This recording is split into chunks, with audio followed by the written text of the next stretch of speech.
Next on AM 1480 WLEA, the Newsmaker Show. Here's Brian O'Neill. And glad to have with us on our Newsmaker line this morning, State Senator Tom O'Mara. Good morning, Senator. Good morning, Brian, and thank you for having me on. Senator O'Mara, all the talk statewide, from what I can tell, is on these new bail reform laws that went into effect. No lack of law enforcement agencies that want that change. They say too many suspects are walking away after being accused of committing serious crimes. I've heard law enforcement in Allegheny County say that the law enforcement there is already being taunted by suspects, saying, we're going to be able to walk. You're just going to have to give me a ticket for this. The latest on that situation is that Democrat Assembly Speaker Carl Heastie says he's not going to take up the bail changes for a vote. Wondering, Senator O'Mara, is this Heastie's way of getting state lawmakers to bargain on something that Heastie wants taken care of, or does Heastie really mean it?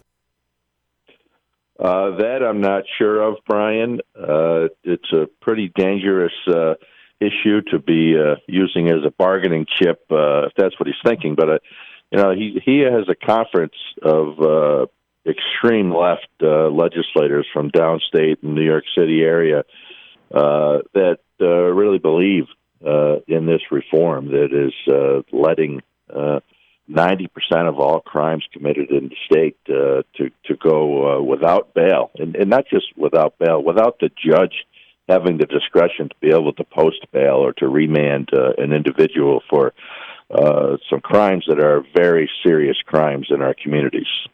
Sure thing. Talking with State Senator Tom O'Mara. Do you have any plan B, Senator, on how to deal with this situation if Assembly Speaker Carl Heastie does not take this up for a vote? What happens then?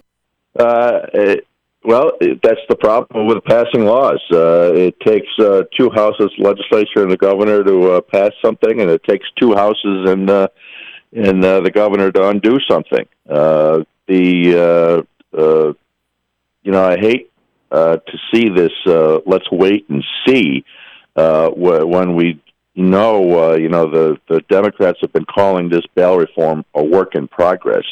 No, it's a catastrophe in waiting right now is what it is. When we're just, what are they waiting for? Somebody to be killed by somebody that's been released that could have otherwise been held in jail because they're a danger to themselves. A lot of people are comparing our bail reform for no bail in New York to what was done in New Jersey recently. And in New Jersey, they allow for discretion of the judge to take into account dangerousness of the individual perpetrator or the individual that's been arrested, and also public safety. We've seen countless cases already where individuals have been arrested, have lengthy criminal records, and have been released regardless because they're in one of these no bail crimes.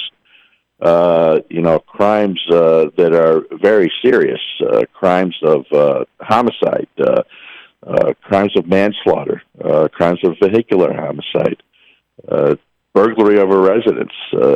These are crimes that are very significant crimes, and we're even seeing in the drug trade, individuals. There was an individual in upstate New York, north of the Albany area, that had 2 pounds of, I believe it was heroin, that was released. It doesn't matter what weight the suspect has and what criminal possession with intent to sell or actually selling it comes with no bail these days.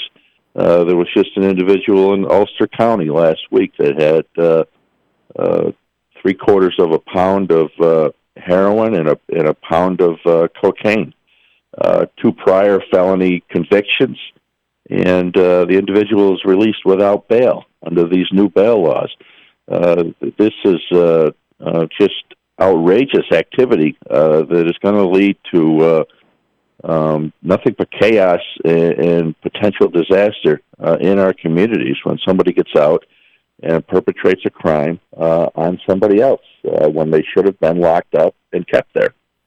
Talking to State Senator Tom O'Mara live this morning. Yes, Senator, I see on your Twitter page this morning you have a couple of instances where you link to news stories, one to the New York Post, I should say, and another on Mid-Hudson News talking about different cases of extreme cases of people walking away because of these suspects walking away from law enforcement after being ticketed in these new bail rules that we have here in 2020.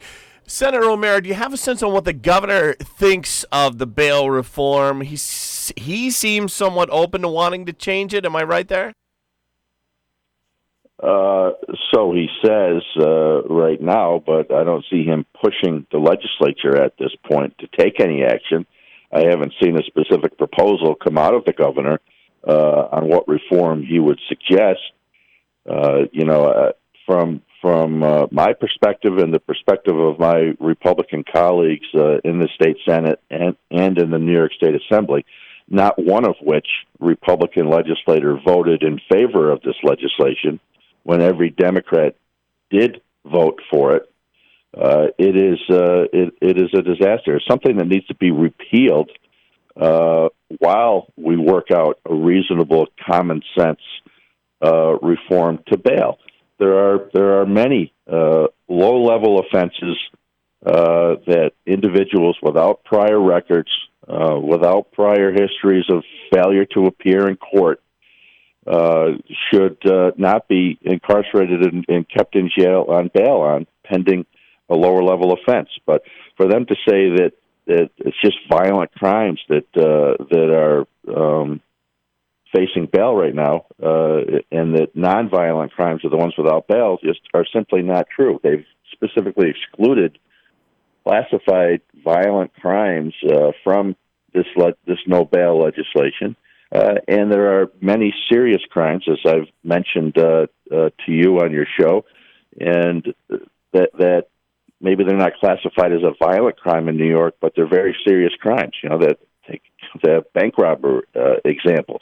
There was a bank robber in the Albany area that had 3 prior bank robbery convictions. He's arrested for bank robbery, had to be released. No bail could be set. The one in New York City, 4 prior bank robberies, released on those. Those were all current charges, released on those, and went out the same day or the next day, I forget, and allegedly has committed a 5th bank robbery that they're looking for him right now for. These are serious crimes that I know my constituents don't want these individuals let back out to redo another crime, to burglarize somebody's home and not face the consequence of bail. Burglary of a residence is technically a violent crime in New York State, but it's also a very serious crime where somebody should not be allowed to, at least not to have the judge have discretion of whether to set bail on that individual to make sure they come back to court and to make sure they don't commit crimes going forward. Talking to State Senator Tom O'Mara, there were lots of protesters at the state capitol in Albany last week, and they were at the governor's mansion the night before that. That was, I believe, Tuesday night they were at the governor's mansion. Wednesday they were there for the State of the State speech. What these protesters are saying is the state wants to pass laws to mandate even more vaccines, and if students do not get them, they won't be able to go to school. The protesters also are objecting to Senator Brad Hoylman's legislation that would require young students to get STD, sexually transmitted disease vaccines. Did you have any thoughts on these issues, Senator O'Mara?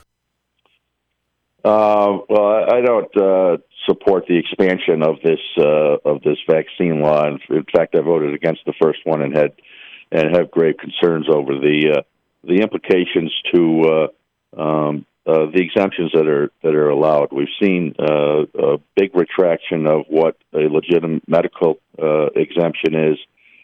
Religious exemptions have been removed completely from the law at this point. And to expand to this HPV, this sexually transmitted disease vaccine. That's not something that's contracted from student to student in a school classroom setting. That's something that's transmitted by sexual activity, and I think that is overstepping the bounds of family decisions, of other decisions that need to be in play here. We need to work on what medical exemptions are available under the current vaccine law.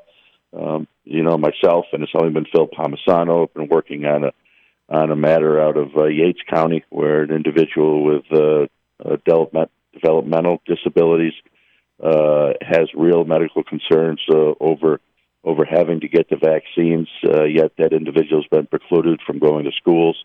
We've written letters to the court on that, trying to get that so they can fit it into a medical exemption, which it is. The individual's doctor says it would be dangerous for that individual, yet he's precluded from attending school. So there are examples where this is having bad consequences with disregarding an individual's medical guidance from their medical provider. We're going to take a quick break, check the forecast, and then we'll be back with State Senator Tom O'Mara. And we'll talk about some of the senator's tweets over the weekend about Medicaid. Stay with us. This is Joel and Jason from Cunningham Starring & Associates reminding you tax time has come again.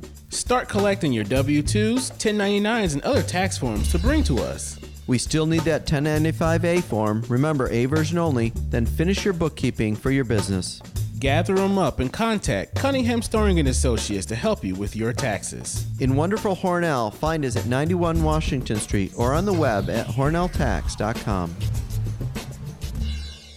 Checking in with meteorologist Rob Carolyn. Well, we had our nice January thaw, but Rob says it's going to get cooler again.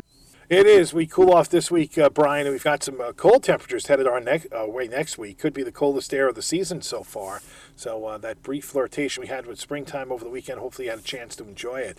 Brian, today we've got a very weak disturbance headed our way. A lot of cloudiness out there. It may squeeze out a rain or a snow shower today. Temperatures up to about 40 to 45. Sunrise was at 7:38 this morning. The sun will set tonight at 5 o'clock. We've got lots of cloudiness in the forecast tonight. Any rain or snow showers in during the evening. Lows tonight near 30. Clouds for tomorrow with the risk of a few rain or snow showers during the day. It's about 45. Mostly cloudy, 30 to 35 tomorrow night. Partly to mostly sunny on Wednesday, 40 to 45. Then we're in the 30s on Thursday, 20s for Friday. And Brian, we could be dealing with a significant storm Friday night and into Saturday.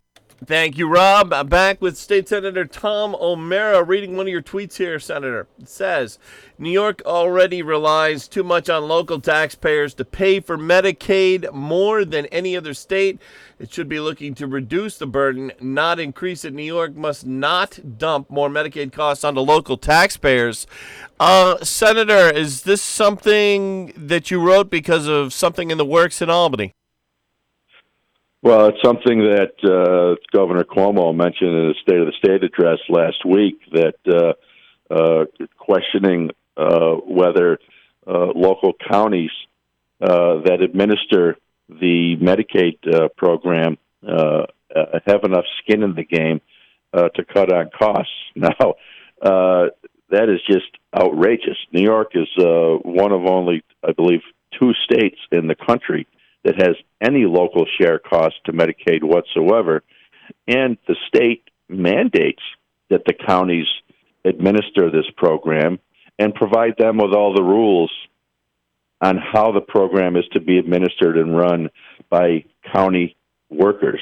It's just outrageous that the governor would say somehow the counties are at fault for the increases to the cost of Medicaid, which is virtually directly related to what the deficit is in New York State of $6 billion at this point. The excesses in Medicaid expenses are a direct result of the governor's push and mandates on increasing minimum wage. That has affected healthcare workers, increasing the wage compression, as it's called, upward.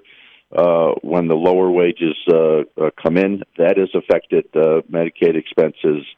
And the governor has complete control with his Medicaid redesign team on how to run this program. There's still way too much waste, fraud, and abuse in this program that the state has failed to act on. It's one of the first issues I ran on when I ran for state legislature. While we've made progress, we have a long ways to go. And counties don't even want to be in this business of doing this. They're mandated to do it from the state. The governor to say that they're somehow part of the cause in the increase in this expense is just outrageous. We've worked very hard in the legislature to give counties some relief from the Medicaid costs because of the impact that it's had. Little sirens in the background there, Senator. Wanted to ask you, the idea of legalizing marijuana also came up with Governor Andrew Cuomo's speech last week. Your thoughts there? I don't support the legalization of recreational marijuana. I know the governor is very interested in getting it, certainly with a significant budget deficit. There's going to be a big push again in Albany this year to get at those revenues. I think the only reason that the Democrat majorities in the legislature didn't pass it last year was because they couldn't agree amongst themselves on how they're going to spend the windfall of tax revenues that comes with it. Senator O'Mara, the state capitol, the idea of moving the state capitol from Albany to New York City, I saw that last night on some Albany news website. I forget which one it was. Is that a real consideration by state lawmakers to move the state capitol to New York City? I haven't heard that one, Brian, but no. I think they think it's there now. They certainly think that they are everything in New York, but I haven't heard any effort to move the capital to New York City.